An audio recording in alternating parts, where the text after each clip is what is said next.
Bonjour à tous. L'année 1993 est riche en production pour Clint Eastwood. Après le succès de Dans la ligne de mire, il tourne avec la plus grosse vedette du moment, Kevin Costner.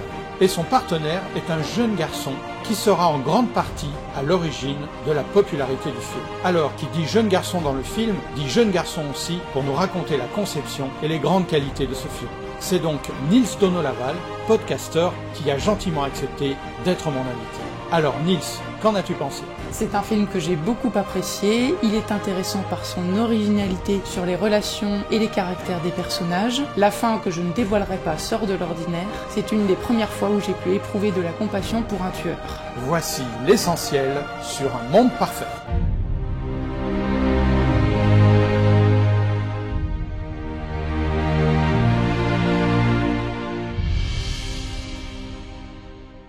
Un monde parfait de Clint Eastwood, 1993. Clint Eastwood est Red Garnett, un Texas Ranger. Accompagné d'une criminologue et d'un tireur d'élite du FBI, il poursuit deux malfaiteurs qui viennent de s'évader de prison. Au début de leur fuite, ils prennent un enfant en otage. Cette histoire est présentée dès la fin du générique comme une tragédie car la caméra nous montre Kevin Costner qui semble grièvement blessé. Elle est aussi annoncée dans les premières minutes comme étant un prologue sordide à l'assassinat du président Kennedy à Dallas. Le film se déroule en 1963. Clint Eastwood se place dans un rôle secondaire, celui du policier chargé de retrouver les fuyards avant que l'affaire ne tourne mal et soit fatale à l'enfant. Le rôle principal de Robert Hens, dit Butch, un des deux fuyards, est confié à Kevin Costner. C'est la plus grande star du début des années 1990. Il sort de plusieurs grands succès planétaires. Les Incorruptibles de Brian De Palma, Danse avec les loups qu'il réalise lui-même, Robin des Bois, Prince des voleurs de Kevin Reynolds, JFK d'Oliver Stone et Bodyguard de Mike Jackson. Philip Perry, dit Buzz, le petit garçon pris en otage, est incarné par le jeune T.J. Lowther. Il a 7 ans dans le film. Comme Danny Lloyd pour Shining de Stanley Kubrick, il est l'acteur d'un seul film. On ne le verra plus sauf quelques apparitions à la télévision. Il tient le rôle d'un médecin dans l'épisode 2 de la saison 6 de Grey's Anatomy. Laura Dern incarne la criminologue Sally Gerber. Elle vient juste de triompher l'année précédente dans le rôle de la paléontologue Ellie Sattler dans Jurassic Park de Steven Spielberg. Elle est bien entendu l'égérie de David Lynch dans Blue Velvet en 1986 et Sailor et Lula en 1990. Et là, vous reconnaissez le tireur d'élite du FBI ? C'est Bradley Whitford. Il sera dans les années 2000 l'inoubliable Josh Liman, chef de cabinet du président des États-Unis dans la célèbre série À la Maison Blanche. Pour la première fois de sa carrière, Clint Eastwood est trop âgé pour le personnage du rôle principal. Il récidivera avec Kevin Bacon pour le policier de Mystic River et surtout dans les années 2010 avec Bradley Cooper dans American Sniper et La Mule. Il récupère un projet abandonné par Steven Spielberg dont le rôle principal devait être confié à Denzel Washington. Clint Eastwood coproduit le film via sa société Malpaso Company et la Warner Bros.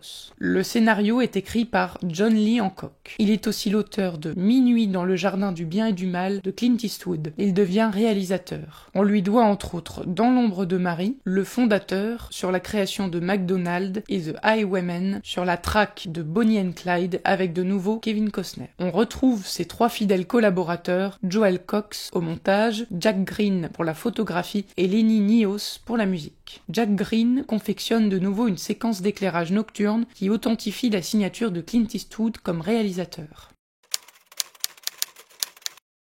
Le tournage se déroule principalement au Texas. Il propose un Americana. Raconter l'Amérique profonde passionne l'auteur. Il y décèle tant d'histoires qui n'ont jamais été racontées. La séquence de la caravane prise de folie est jubilatoire. Elle rappelle ses anciennes comédies comme Doux, dur et dingue. Clint Eastwood dirige une grande star. Il est impressionné par le professionnalisme de Kevin Costner. Mais les relations sur le tournage sont tendues. Leurs manières de travailler sont très différentes. Kevin Costner analyse son jeu en permanence et s'intéresse aux moindres détails, ce qui va à l'encontre des méthodes du réalisateur, qui va toujours à l'essentiel. Et pour la première fois, Malpaso Productions est en dépassement de délai pour le tournage. Le souci du détail de Kevin Costner est salué par l'auteur. Mais quand c'est trop, c'est trop.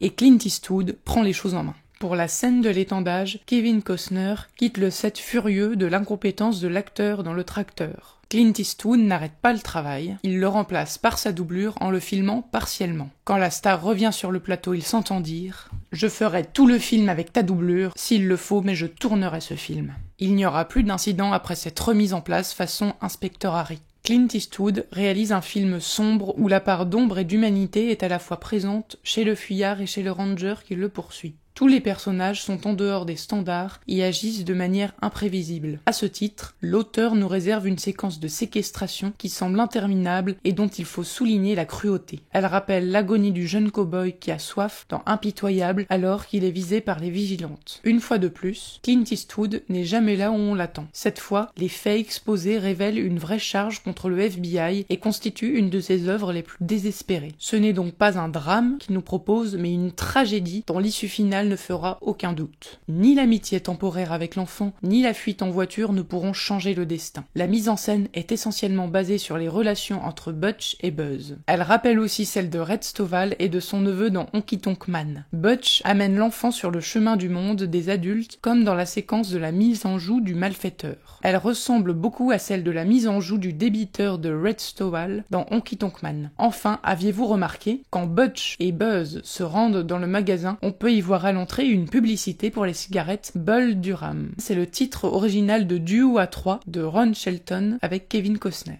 Les Bulls de Durham sont une équipe de baseball de Caroline du Nord. Deux Lonesome Cowboys, le héros d'Impitoyable et le héros de Danse avec les loups se retrouvent ensemble dans le même film. Clint Eastwood commence par un clin d'œil à son rôle de Frank Morris dans L'évadé d'Alcatraz de Don Siegel. Kevin Costner s'évade de sa cellule presque de manière identique. Mais l'auteur privilégie le personnage incarné par Kevin Costner.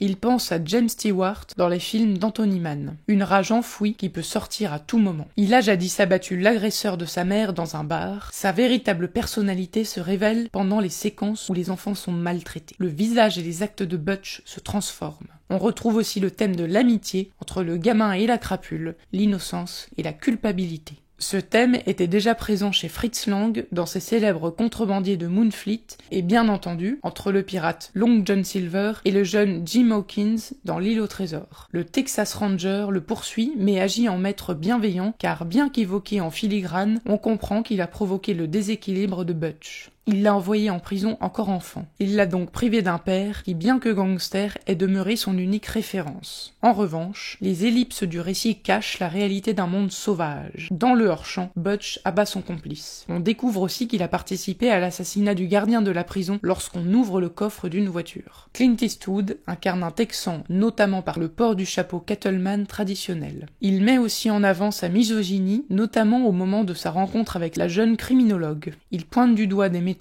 inefficaces comme il l'avait fait avec l'agent Moore dans L'inspecteur ne renonce jamais. Et c'est avec une blague d'un goût douteux que commence le périple. Ils font semblant de l'oublier en ne la laissant pas monter dans la caravane. En revanche, Clint Eastwood, le Californien de naissance, s'exprime à travers le personnage de Butch. Il pointe du doigt le conservatisme du Texas à travers la religiosité extrême de la mère de Philippe. Il est privé de ballon, privé de parc d'attractions, privé de bonbons, privé de tout. Butch demande alors à l'enfant de dresser la liste de tout ce qu'il n'a jamais fait et qu'il voudrait faire. En sous-texte, Clint Eastwood évoque aussi la justice au Texas, l'autodéfense via les armes en libre circulation, une autodéfense peu condamnée par les tribunaux. On pense évidemment aux fusillades dans les écoles du Texas. Butch est l'Amérique jeune qui traverse celle d'un autre temps. Elle est incarnée par le fermier noir américain. La Californie de Kennedy traverse donc une Amérique archaïque où l'on recueille celui qui passe mais où l'on bat sans état d'âme les enfants, comme le dit Jean-Michel Frodon dans Le Monde. À la lecture du scénario, Clint Eastwood est touché par le thème du père et de l'absence du père. Dans la réalité d'Hollywood, cette situation est vécue par de nombreux artistes, pris par leur travail. Ils passent donc peu de temps avec leurs enfants. Clint Eastwood diminue son temps de présence à l'écran pour privilégier les relations entre l'homme et l'enfant. Il coupe au montage une conférence de presse de Red Garnett, une discussion entre lui et une serveuse dans un diner, et le flashback qui montrait Butch tuer l'homme qui agressait sa mère. Ils s'aperçoivent qu'ils ont vécu les mêmes expériences. Butch a souffert, comme Philippe, de l'absence du père. À mesure qu'il passe du temps avec cet enfant, Butch prend conscience de ses propres difficultés. Comme le dit Kevin Costner, Quelqu'un qui a souffert dans sa jeunesse s'efforce d'épargner les mêmes coups durs aux jeunes qu'il vient de rencontrer. Il l'implique dans toutes ses décisions et leur relation va se nourrir de respect. L'enfant au départ pris en otage devient progressivement le fils de substitution du gangster, sur fond d'une violence religieuse stricte, car la mère est témoin de Jéhovah. Ce groupe adepte du christianisme originel est né aux États-Unis dans les années 1870. Clint Eastwood prend soin de développer cette relation, après que Butch nous ait tout de suite rassurés. « Tu vas me tuer ?» est la première question qu'il pose à son ravisseur. « Bien sûr que non », lui dit-il. Butch pourrait ressentir un sentiment d'emprisonnement dans cette voiture. Mais en fait, il est libéré des interdits ordonnés par sa mère, si difficile à vivre à cet âge-là. Toute la seconde partie du film, il se déguise en Casper,